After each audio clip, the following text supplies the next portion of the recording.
Hi guys! So, recently, the government announced that PKP will be extended. Aku pula di rumah, tak tahu nak buat apa.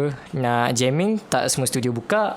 And bandmates aku kebanyakannya kerja lah. So, aku pun not inspired to write anything. I thought it'd be a good idea to talk about some of our local bands and some of the songs that they've recently put out. And I am by no means a musical expert. Aku bukannya study music dekat college ke ataupun graduate dengan apa-apa musical degree ke.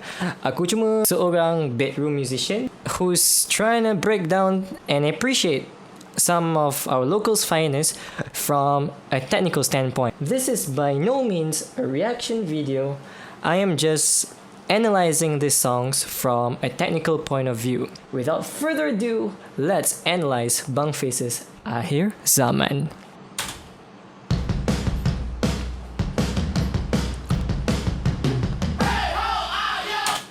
So the first thing yang aku perasan, drums dia bunyi agak kering, but in a good way. If you've got a really expensive drum set, mic'd up well, going through expensive preamps, DW ke, Sakai ke, chances are the drums are gonna sound great from the start. Kau tak perlu nak mixing gila babi. From the start, dia akan bunyi tune. And in this case, aku nak point out yang drums dia bunyi kering in the sense that dia tak mix sekali dengan a drum room sangat, which is fine. Some bands want that drier sound, some bands want that wetter sound, so they mix it together with the drum room track, which is taken from the mic, room mic in the studio. And kadang-kadang diorang akan mix drum room track dengan dry drum track hampir sama level, kadang-kadang bawah sikit. In this case, dry drum track lebih jelas lah than the drum room track. Drum room track still ada, I'm pretty sure, cuma tak jelas sangat, and that's okay. Bunkface nak mix dia bunyi macam tu, that's fine.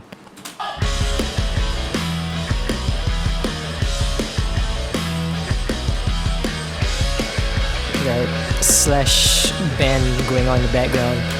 Okay, another thing yang aku nak point out is that guitar tone dia mid gain tight. Producer slash engineer akan jagalah Sam punya playing. Cuma let's say kalau kau suruh session musician, here's the musical sheet, ini adalah a few chords yang kau kena main. Diorang boleh main, tapi tak sama dengan seseorang yang memang menjiwai genre macam ni. Ni memang makanan Bunkface lah, ni memang makanan Sam. And kau boleh dengar each chord yang dia strum memang tepat, tight. Kalau boleh buka project file tu, agaknya dia betul-betul perfect dekat grid.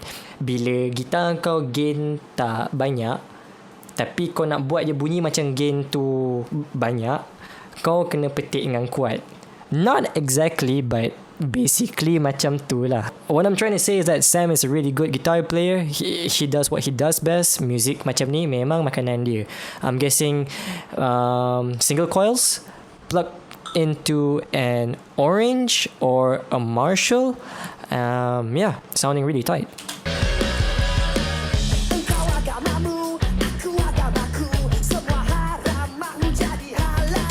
Sorry, sebelum kita proceed, aku just nak point out yang aku sedar lagu ni agak kontroversi time dia keluar dulu. Aku tak menyokong, aku tak bantah. We just here to talk about the music. There's an extra guitar run going on in the background, giving it a more full sound. Subtle touch, but bila kau dengar sekali dengan earphones, subconsciously kau akan rasa macam, oh, lagu ni tak ada bunyi kosong sangat. Kadang-kadang kita sedar, kadang-kadang kita tak sedar, but it makes a difference.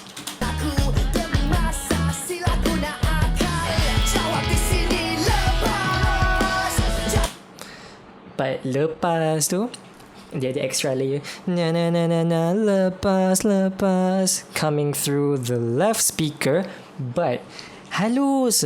Dia ada echo dia yang keluar belah kanan juga. So I think delay, lepas tu dia automate volume, kurangkan volume sikit. During this pre-chorus, attitude Sam dalam vocals dia aku suka lah. It's got that Sam punya attitude. Aku tak tahu nak cakap macam mana, but yeah, really liking it. Snare roll, build up, dynamics wajib.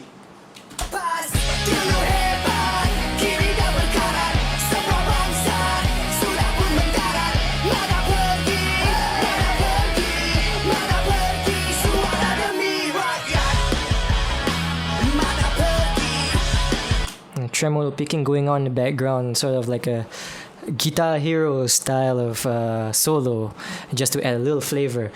But aku nak point out chorus dia, even though dia just main chords, tapi di sebalik tu ada octave riff which gives more depth to the guitar parts, and Bunkface memang selalu buat benda ni.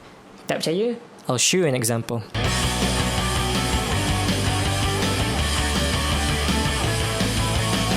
Chords dia 4 je. Jeng jeng jeng. You've got those 4 chords, but at the same time there's the octave riff. It's a typical trick yang pop punk, alternative rock, punk rock bands selalu buat, but tak salah untuk buat lagi sebab benda tu memang tried and tested. Kalau tak ada memang bunyi kosong, alah 4 chord tu je, macam tak ada benda lain ke kan. Bass pun main benda sama, so tak ada colour, tak ada flavour. Seolah-olah kau makan tanpa seasoning. Tahu lah.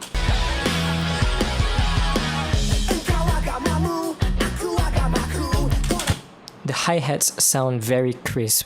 Hi-hat dia bunyi mahal.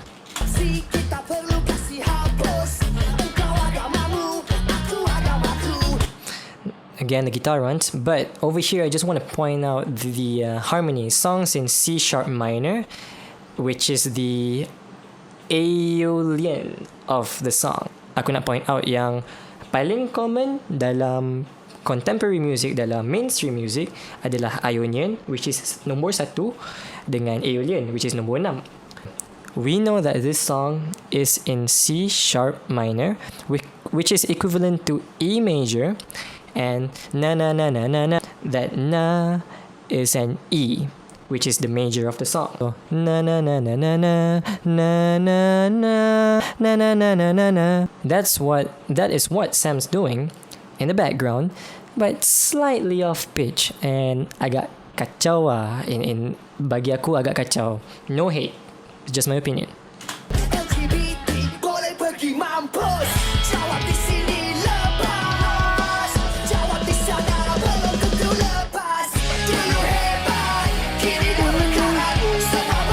You can hear the octave riff playing in the background. I like the hey as well. Gives that rebellious feel to the song. Ulang 2 kali for more emphasis. This is common in pop music.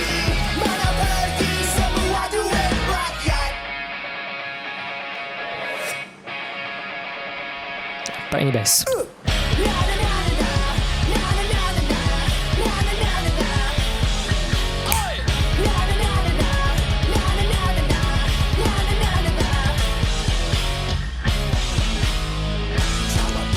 Okay, so that part is the bridge. Let's take a look at the pulse of the song. The snare lands on the 2 and 4. Then very linear, right? And then come the bridge, guitar sahaja, drums tak ada, in a rhythm yang tak berapa nak sama dengan beat sebelum ni. In terms of the pulse, it feels different. Tempo masih sama, jangan salah faham but the way Sam is playing is throwing the listeners off just a bit. Tapi bila drums masuk, korang semua boleh dengar yang snare is on the 2 and the 4. But what's going on in the background, it is what's throwing everyone off. When the double bass comes in along with the right, it gives that Avenged Sevenfold feel, that heavy, in your face kind of riff feel, and I think it works well. Also, another thing that I want to point out, the bridge started off with just the guitars, right?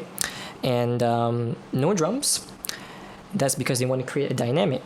They slow things down. Okay, slow jap. And then and then masuk lagi, top up lagi dengan double bass. Makin lama makin heavy. Jeng jeng jeng jeng.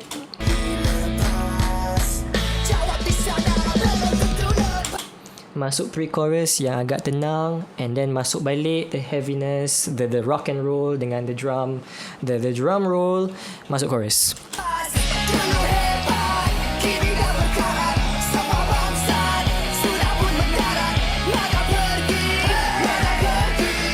very linear. Now we've got that rock and roll feel back.